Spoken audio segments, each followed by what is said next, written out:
To RRR news Telangana. వడగళ్ల వానతో దెబ్బతిన్న పంటలను ఆదివారం రూరల్ ఎమ్మెల్యే భూపత్ రెడ్డి ఆయన పరిశీలించారు. రైతులను ఓదార్చారు. నష్టపరిహారం వచ్చేందుకు కృషి చేస్తామని హామీ ఇచ్చారు. కాంగ్రెస్ పార్టీ రైతుల పక్షపాతి అని, రైతులకు ప్రభుత్వం అండగా ఉంటుందని, రైతులు అధైర్యపడవద్దని భరోసా ఇచ్చారు. నిజామాబాద్ జిల్లా సిరికొండ మండలంలోని కొండూరు చీమన్పల్లి గ్రామాల్లో వడగళ్ల వానతో దెబ్బతిన్న పంటలను పరిశీలించారు. వ్యవసాయ శాఖ అధికారులకు నష్టపోయిన పంట వివరాలు అందించాలని ఆదేశించారు.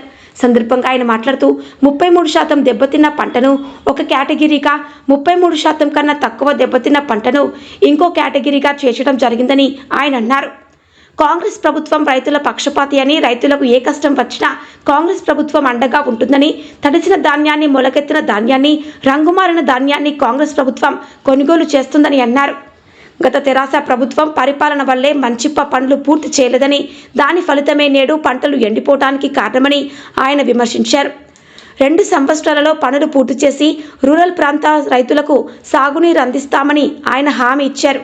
బీజేపీ నాయకులు తెలంగాణకు చేసింది ఏమీ లేదని, తెలంగాణ రాష్ట్రంలో 8 మంది ఎంపీలను గెలిపించిన గుజరాతీ నాయకులకు గులాంగిరి చేస్తున్నారని, తెలంగాణలో జరిగే అభివృద్ధిని అడ్డుకుంటున్నారని, ప్రధానమంత్రి నరేంద్ర మోదీ 11 నుంచి రాష్ట్రాన్ని చేసింది ఏమీ లేదని, ఎంపీ అరవింద్ 6 సంవత్సరాలు అయినా తెలంగాణ అభివృద్ధికే చేసింది శూన్యమని వివరించారు. కార్యక్రమంలో గొల్ల ఎర్రన్న, వెల్మ భాస్కర్ రెడ్డి, మండల అధ్యక్షుడు బాకారం రవి, నాయకులు Ummaji Naresh, Ramachandar, Degam Sayanna, Praveen, PSCS chairman Gangadhar, Congress party కార్యకర్తలు, నాయకులు తదితరులు పాల్గొన్నారు. RRR న్యూస్ ప్రతినిధి ఎం ప్రకాష్, మండలం సిరికొండ, జిల్లా నిజామాబాద్.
వాళ్ళకి బరువు లేదు, బాధ్యత లేదు.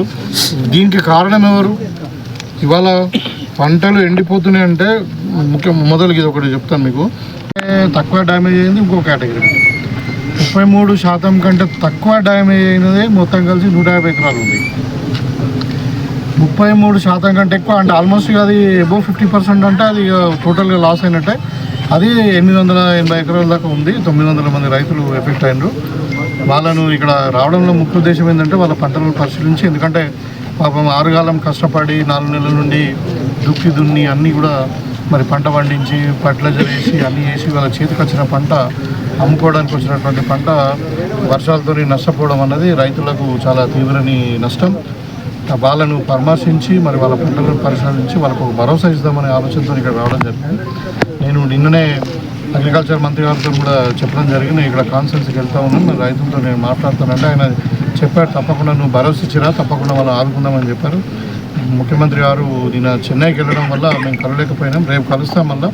సో తప్పకుండా ఇప్పుడు అంటే ఈ మనం నష్టపరిహారం వస్తే మేము కేసీఆర్ అక్కడ ఖమ్మంలో విజిట్ చేసి మేము రైతులకు నష్టపరిహారం ఇస్తామని చెప్పి ఇచ్చినా, మేము ఇచ్చినాం ఇక్కడ. కాబట్టి కాంగ్రెస్ పార్టీ అన్నది రైతుల పక్షపాతి. రైతులకు ఏ మాత్రం ఇబ్బంది కాకుండా ఎంత ఖర్చు అయినా రైతులను ఆదుకుంటాం. ఇప్పుడు రైతులకు కూడా నేను చెప్తా ఉన్నా, ఇప్పుడు ఎవరైతే పంట నష్టమైన రైతులు పాపం వాళ్ళ బాధను మేము అర్థం చేసుకుంటాం, తప్పకుండా వాళ్ళని కాపాడుకుంటాం. మీరేం టెన్షన్ పడకుండా మేము రేపే ముఖ్యమంత్రి గారితో మాట్లాడి దానికి ఒక డిసిషన్ తీసుకొని మీకు తప్పకుండా అంతలోపటి అన్ని అంచనాలు కూడా వస్తాయి. ఇలా అగ్రికల్చర్ డిపార్ట్మెంట్ నుండి మనం ఆదుకుంటామని చెప్తూ మరి పంట కూడా ఇవాళ తెల్లారి తలిసిన ధాన్యమైనా ఇంకా లేకుండా మొలకెత్తిన ధాన్యమైనా రంగు మారిన ధాన్యమైనా ఖచ్చితంగా 100% ప్రతి గింజ ప్రభుత్వమే కొంటుంది. సన్న బియ్యంకి మళ్ళీ 500 రూపాయల బోనస్ కూడా ఇస్తాము. సో దీంట్లో రైతులు ఏమాత్రం ఆలోచన వేరే విధంగా ఆలోచించుకునే అవసరం లేదు. మీకు కాంగ్రెస్ పార్టీ అండగా ఉంటుందని చెప్పి ఈ సందర్భంగా తెలియదు. అయ్యా అరవింద్ అయితే 6 ఏళ్ళు అయింది, మరి మీ మోడీ గారు వచ్చి 11 ఏళ్ళు అయింది. మరి మా తెలంగాణకి ఏం చేశారంటే 8 మంది ఎంపీలు ఉండి 8 మంది ఎమ్మెల్యేలు ఉండి వాళ్ళు చేస్తున్న రెండు కార్యక్రమాలు. ఒకటి తెలంగాణకు ఫండ్ రాకుండా అడ్డుకుంటున్నారు, కేంద్ర ప్రభుత్వం నుండి రావాల్సిన ఫండ్ను అడ్డుకుంటున్నారు, తెలంగాణకు రావాల్సిన ప్రాజెక్టులు రాకుండా చేస్తూ ఉన్నారు. ఇంకోటి రెండోది ఏం చేస్తున్నా మన గుజరాత్లో గులాంగిరి చేస్తూ ఉన్నారు. అరే తెలంగాణ ప్రజలు మేము గెలిపించుకొని ఢిల్లీకి పంపిస్తే మీరు గుజరాత్ వాళ్ళ కాలు మొక్కు కూడా కూర్చుంటే ఎట్లా? ఇవాళ దేశాన్ని మొత్తం లూటీ చేస్తూ ఉన్నారు వాళ్ళు. ఇలా కాంగ్రెస్ పార్టీ గురించి మాట్లాడాలంటే చెప్పండి, ఏదైనా నువ్వు రైతులకు సంబంధించిన ఏదైనా పాజిటివ్ పాలసీస్ వస్తే చెప్పండి. ఈ 10 ఏళ్ళలో మీ గవర్నమెంట్ 11 ఏళ్ళలో మరి ఎక్కడైనా రైతుల కొనుగోలు కేంద్రాలు ఉన్నాయా? బీజేపీ దాంట్లో ఎక్కడైనా రైతులకు బోనస్ ఇచ్చిరా?